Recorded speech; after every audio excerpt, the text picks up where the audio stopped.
इस मूवी की स्टोरी में 1914 का समय दिखाया जाता है, जब एक वेदर ऑफिसर एक आइलैंड पर जाता है जहां पर उसका सामना बहुत ही खतरनाक क्रीचर के साथ होता है। लेकिन इन क्रीचर में से एक फीमेल क्रीचर से ये प्यार करने लगता है। और अब इसके बाद इसके साथ और क्या क्या होने वाला है जानने के लिए बने रहिए वीडियो के एंड तक। मूवी स्टार्ट होती है और हमें एक शिप को दिखाया जाता है जिसने अपना सफर सितंबर 1914 को शुरू किया होता है। और एक लंबा सफर तय करने के बाद ये लोग उस टापू तक पहुंच जाते हैं जहां पर इन्हें आना होता है। दरअसल ये लोग यहाँ पर फ्रेंड को छोड़ने आए होते हैं जो कि एक वेदर ऑफिसर होता है, जिसे कि यहाँ पर अगले 12 महीनों तक रहकर यहाँ की हवा और आसपास के वातावरण के बारे में डेटा कलेक्ट करना होता है। और ये टापू इतना वीरान होता है कि यहाँ पर जानवर तो छोड़िए किसी पक्षी का भी नामो निशान नहीं होता है। अब इसके बाद वो सभी लोग फ्रेंड का सामान उतार कर उसके रहने की जगह तक ले जाने लगते हैं। यहाँ पर ये देखते हैं कि यहाँ पर एक ही मकान मौजूद है जो कि लकड़ी से बना हुआ था और काफी कमजोर दिखाई दे रहा था। अब इस मकान में पिछले साल जो वेदर ऑफिसर आया होता है वो यहाँ पर नहीं होता।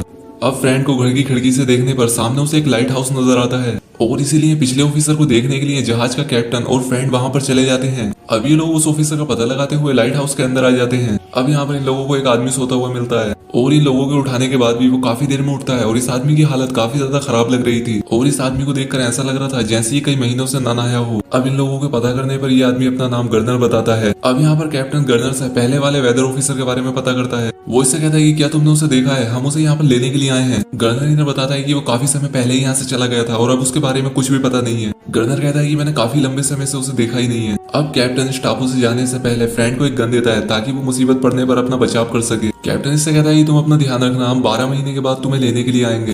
अब क्योंकि फ्रेंड अगले 12 महीनों तक यहाँ पर डेटा कलेक्ट करने के लिए रहने वाला था। अब रात में जब फ्रेंड को सामान चेक कर रहा होता है तब उसे पिछले ऑफिसर की एक डायरी मिलती है और इस डायरी में उसने अलग अलग जानवरों के चित्र बनाकर दिखा रखे थे। अब यहाँ पर डायरी पढ़ते पढ़ते फ्रेंड की आंख लग जाती है और वो पूरी रात गहरी नींद में सो जाता है। अब अगली सुबह वो वेदर डेटा कलेक्ट करने के लिए बाहर निकल पड़ता है और वो यहाँ पर वेदर की जानकारी एक डायरी में लिखता है। अब इसके बाद हमें रात का सीन दिखाया जाता है जहाँ पर फ्रेंड बैठा हुआ कुछ सोच रहा था और तभी उसके दरवाजे पर कुछ आवाजें होने लगती हैं। पहले फ्रेंड को लगता है कि शायद ही लाइट हाउस वाला गर्नर होगा और इसके बाद वो दरवाजे के नीचे एक अजीब तरह का हाथ देखता है। अब वो यहाँ पर काफी डर जाता है और वो काफी डरते हुए अपनी रात गुजारता है। अब अगली सुबह फ्रेंड के बाहर आने पर उसे पैरों के कुछ निशान दिखाई देते हैं जो कि सीधे समुद्र की तरफ जा रहे थे। अब इसके बाद फ्रेंड गर्नर के पास जाकर उससे रिक्वेस्ट करने लगता है कि मुझे भी लाइट हाउस के अंदर आने दो। वो इससे कहता है कि कल रात मुझ पर किसी ने हमला किया था, तुम प्लीज मुझे अंदर आने दो। अब यहाँ पर ग्रोनर उससे कहता है कि तुम्हें बोट पर ही रहना चाहिए था और वो उसे बोट हाउस के अंदर लेने से मना कर देता है। अब इसके बाद फ्रेंड वापस अपने घर पर आ जाता है और वो यहाँ पर अपने बचाव के लिए घर के चारों तरफ लकड़ियां लगा देता है और वो यहाँ पर कीलों की मदद से घर के हर उस हिस्से को बंद कर देता है जो कि कमजोर होता है। और यहाँ पर फ्रेंड से जितना हो पा रहा था वो घर की मरम्मत में लग जाता है। अब घर के अंदर फ्रेंड को एक राइफल मिलती है जिससे उसमें थोड़ी हिम्मत आती है। अब इसके बाद रात होती है और फ्रेंड देखता है वो क्रीचर पानी से निकलकर सीधा उसकी तरफ ही आ रहे थे। अब उन्हें वापस आता देख फ्रेंड डरने लगता है और अगले ही पल वो क्रीचर इस पर हमला कर देते हैं। अब यहाँ पर फ्रेंड बचाव में डरते हुए उन पर गोलियां चलाने लगता है। अब इसके बाद वो घर के चारों तरफ रखी लकड़ियों में आग लगा देता है और इसके बाद आग से डरकर वो क्रीचर यहाँ से भाग जाते हैं। लेकिन यहाँ पर आग ज्यादा बढ़ जाती है और उसके घर का दरवाजा भी जलने लगता है और अब इसीलिए उसे अपने घर से बाहर निकलना पड़ता है और वो अपने घर से बाहर आकर चट्टानों के पीछे छिप जाता है और वो यहीं पत्थरों के पीछे छिप कर सो जाता है और इस तरह से वो अपनी रात गुजारता है। अब अगली सुबह फ्रेंड अपने घर के पास आता है तो वो पाता है कि रात वाली आग से उसका पूरा घर जल चुका है। अब इसके बाद वो ग्रोनर का पीछा करता है ताकि वो इसे मारकर खुद लाइट हाउस में रह सके। अब इसका पीछा करते करते वो एक जगह पर पहुंच जाता है जहाँ पर ग्रोनर पानी भर रहा था और अब फ्रेंड यहाँ पर ग्रोनर पर हमला करने वाला होता है कि तभी उन क्रीचर में से एक क्रीचर फ्रेंड पर हमला कर देता है। अब इसके बाद फ्रेंड उस क्रीचर को नीचे गिराकर उसे अपनी बंदूक से शूट करने वाला होता है कि तभी यहाँ पर ग्रोनर पहुंच जाता है और वो इसे रोकता है। वो इससे कहता है कि तुम इसे मत मारो, ये पालतू है, ये तुम्हें कोई भी खतरा नहीं पहुंचाएगी क्योंकि और बाकी की क्रीचर से एकदम अलग है। अब यहाँ पर इन दोनों में काफी बातें होने लगती हैं और अब फ्रेंड भी ग्रोनर के साथ लाइट हाउस में रहने लगता है। अब यहाँ पर फ्रेंड ग्रोनर से कहता है कि तुम्हें इस जगह के बारे में पहले से ही पता था, तो फिर तुम उस जहाज में क्यों नहीं गए जो मुझे यहाँ पर छोड़ने के लिए आया था।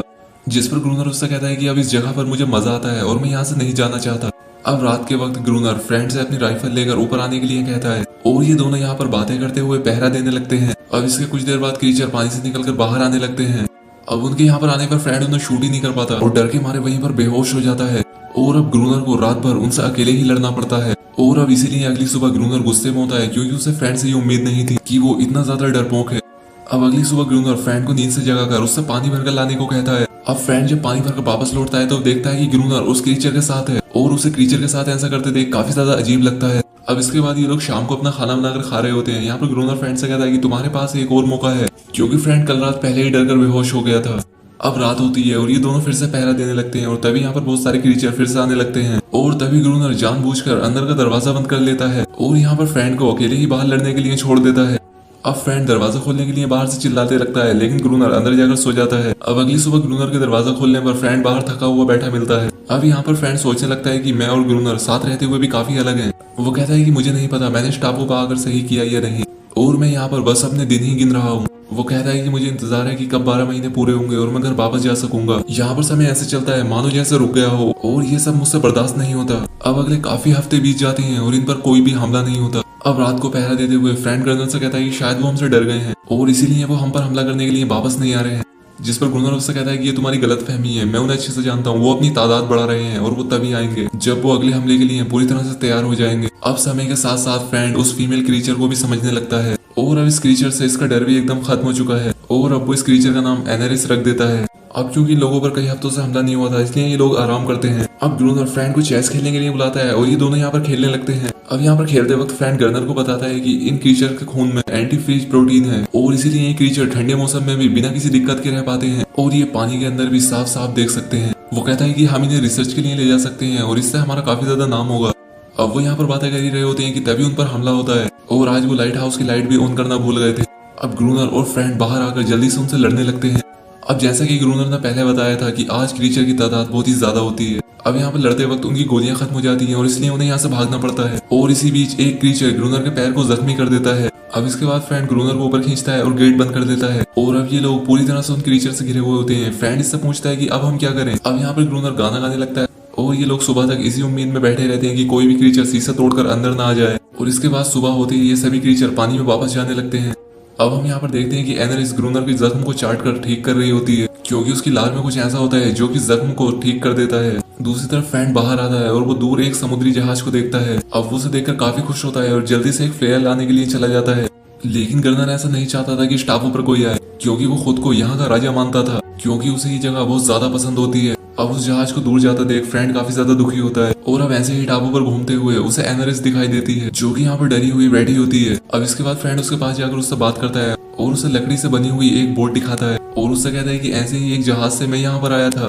अब इसके बाद एनेरिस उसे टापू की दूसरी तरफ लेकर जाती है जहाँ पर एक बोट पलटी हुई पड़ी होती है। अब फ्रेंड उस बोट को देखकर काफी ज्यादा खुश हो जाता है और ये बात वो आकर ग्रूनर को बताता है। ग्रूनर उससे कहता है कि मुझे इसके बारे में पहले से ही पता था, जिस पर फ्रेंड उससे कहता है कि तुमने मुझे इसके बारे में क्यों नहीं बताया। जिस पर ग्रूनर उससे कहता है कि अगर मैं तुम्हें बता भी देता तो या तो तुम भूख से मारे जाते या फिर ठंड से। वो इसे बताता है कि वो बोट पुर्तगीज लुटेरों की है और वो यहाँ से डायनामाइट स्मगल किया करते थे। तो फ्रेंड उससे कहता है कि क्यों ना हम उस डायनामाइट को खोजें और इससे हम बहुत सारे क्रीचर को एक साथ मार पाएंगे। अब यहाँ पर ग्रूनर उससे मना कर देता है क्योंकि समुद्र के अंदर जाने में बहुत ज्यादा रिस्क होता है।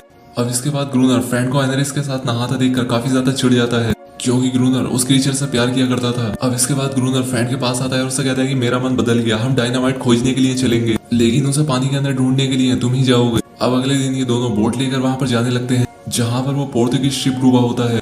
अब यहाँ पर फ्रेंड कहता है कि अगर मैं 3 बार रस्सी हिलाऊं तो इसका मतलब है कि मुझे हेल्प चाहिए और ऐसा करने पर तुम मुझे ऊपर की तरफ खींच लेना। अब अंदर जाने के बाद फ्रेंड उन बॉक्सेस को ऊपर भेजने लगता है लेकिन वो यहाँ पर किसी चीज के टकराने से गिर जाता है और इसके बाद वो उठ नहीं पाता। अब फ्रेंड उस रस्सी को हिलाता है लेकिन ग्रूनर सब देखकर भी नजरअंदाज कर देता है और ग्रूनर उसे ऊपर नहीं खींचता। इसके बाद फ्रेंड खुद कोशिश करके ऊपर आ जाता है। अब ये लोग लाइट हाउस में वापस आते हैं और उन बॉक्सेस को चेक करते हैं और यहाँ पर एक बॉक्स में उन्हें डायनामाइट मिल जाता है और ये देखकर वो काफी ज्यादा खुश होते हैं और इसके बाद लाइट हाउस के बाहर आकर उसके चारों तरफ उस डायनामाइट को लगा देते हैं। लेकिन अब अगले 3 हफ्तों तक कोई भी हमला नहीं होता और ये दोनों बैठकर इस बारे में बात कर रहे होते हैं और तभी एनेरिस उनके लिए यहाँ पर खाना लेकर आती है। अब यहाँ पर ग्रूनर उसे पीटने लगता है। वो कहता है कि जरूर इसने उन्हें बता दिया होगा कि हमने चारों तरफ डायनामाइट लगा दिए हैं क्योंकि ये भी आखिर है तो उन्हीं में से एक। अब इसके बाद ग्रूनर कहता है कि फ्रेंड आज तुम दरवाजा खुला छोड़ देना और हम उन्हें हमला करने के लिए लालच देंगे। अब इसके बाद ग्रूनर एनेरिस को ऊपर ले जाता है और उससे आवाज लगवाकर उन्हें बुलाने के लिए कहता है। अब यहाँ पर एनेरिस जोर जोर से रोने लगती है और ये सुनकर एक बड़ी तादाद में बहुत सारे क्रीचर यहाँ पर पहुंच जाते हैं। अब वो दरवाजा खुला होने के चलते अंदर आ जाते हैं और फ्रेंड उनसे लड़ता हुआ लाइट हाउस के ऊपर तक पहुंच जाता है और इधर ग्रूनर विस्फोट के लिए सही समय देखता है लेकिन जब वो उन्हें विस्फोट करता है तब वो डायनामाइट विस्फोट होते ही नहीं क्योंकि इन्होंने डायनामाइट के वायर कनेक्ट नहीं किए थे और उन क्रीचर को अपने पास आता देख ग्रूनर उनसे खुद ही लड़ने लगता है। अब इसके बाद ये लोग वायर को कनेक्ट करके किसी तरह से यहाँ पर ब्लास्ट कर देते हैं और अब यहाँ पर एक बहुत ही बड़ा ब्लास्ट होता है और चारों तरफ धुआं हो जाता है। अब उन्हें यहाँ पर कुछ भी दिखाई नहीं देता और ये दोनों सुबह तक यहाँ पर बेहोश पड़े होते हैं। अब होश में आने के बाद फ्रेंड ग्रूनर को भी उठाता है। अब ये दोनों बाहर आकर डायनामाइट के हमले से घायल हुए क्रीचर को बाहर आकर मारते हैं। अब उन्हें यहाँ पर पता चलता है कि कल रात के हुए हमले के चलते एनेरिस उन्हें छोड़कर यहाँ से चली गई है। अब इसके बाद फ्रेंड समुद्र के किनारे वही नाव रखकर आता है जो उसने एनेरिस को दिखाई थी, ये सोचकर कि वो इसे देखकर वो इनके पास वापस आ जाएगी। अब लाइट हाउस आने के बाद फ्रेंड ग्रूनर को सोता हुआ देखता है और अब वो यहाँ पर बैठ जाता है। तभी से पास में पड़े हुए सामान में वो तस्वीर दिखाई देती है जो इसने टापू पर आने के बाद पिछले वेदर ऑफिसर की डायरी में देखी थी। और अब वो यहाँ पर समझ जाता है कि ग्रूनर ही वो ऑफिसर है, लेकिन वो सोचने लगता है कि आखिर उसने अपनी पहचान क्यों छुपाई। अब इसके बाद फ्रेंड जब दोबारा वहां पर जाकर देखता है तो इसे यहाँ पर एनरिस मिलती है जो कि यहाँ पर और बाकी क्रीचर को भी अपने साथ लेकर आई थी। और फ्रेंड यहाँ पर देखता है कि उन क्रीचर में से कोई भी उस पर हमला नहीं कर रहा और ये सब क्रीचर भी बस शांति चाहते हैं और ये सब क्रीचर सिर्फ अपने बचाव के लिए हमला करते हैं। लेकिन तभी ग्रूनर वहां पर हमला करने लगता है। अब फ्रेंड चीख कर ग्रूनर को रोकने के लिए कहता है, लेकिन वहां तक उसकी आवाज नहीं जाती। अब लाइट हाउस जाने के बाद फ्रेंड की ग्रूनर से बहस हो जाती है। फ्रेंड उससे कहता है कि जब वो शांति चाहते हैं तब तुमने क्यों मारते हो। अब ग्रूनर को ये बात सुनकर काफी ज्यादा गुस्सा आता है और इसके बाद वो खुद ही उन बाहर खड़े क्रीचर के पास चला जाता है और वो सारे क्रीचर मिलकर इसे नोच नोच कर मार डालते हैं। अब इसके बाद हम सीधा 12 महीने बाद का सीन देखते हैं जहाँ पर एक नया कैप्टन फिर से एक नए वेदर ऑफिसर को वहां पर छोड़ने के लिए आया था। अब ये लोग यहाँ पर फ्रेंड की बुरी हालत को देखकर इसे ग्रूनर समझते हैं और वो इससे पूछते हैं कि फ्रेंड कहाँ पर है और हम यहाँ पर फ्रेंड को लेने के लिए आए हैं। अब यहाँ पर फ्रेंड चाहते हुए भी उन्हें कुछ नहीं बताता और वो खिड़की से खड़ा होकर बाहर देखने लगता है और अब वो बाहर खड़ी शिप को देखकर सोचने लगता है कि अब मैं समझ चुका हूँ कि आखिर ग्रूनर यहाँ से क्यों नहीं जाना चाहता था और आखिर क्यों वो अपनी पहचान छुपाना चाहता था, क्योंकि यहाँ पर बहुत ही ज्यादा शांति है जो कि बाहर की दुनिया में महसूस नहीं की जा सकती। और अब इसी के साथ ही मूवी यहाँ पर एंड हो जाती है। तो दोस्तों अगर वीडियो अच्छी लगी हो तो चैनल को सब्सक्राइब और वीडियो को लाइक जरूर करें। तो आज के लिए बस इतना ही, मिलते हैं हमारी नेक्स्ट वीडियो में।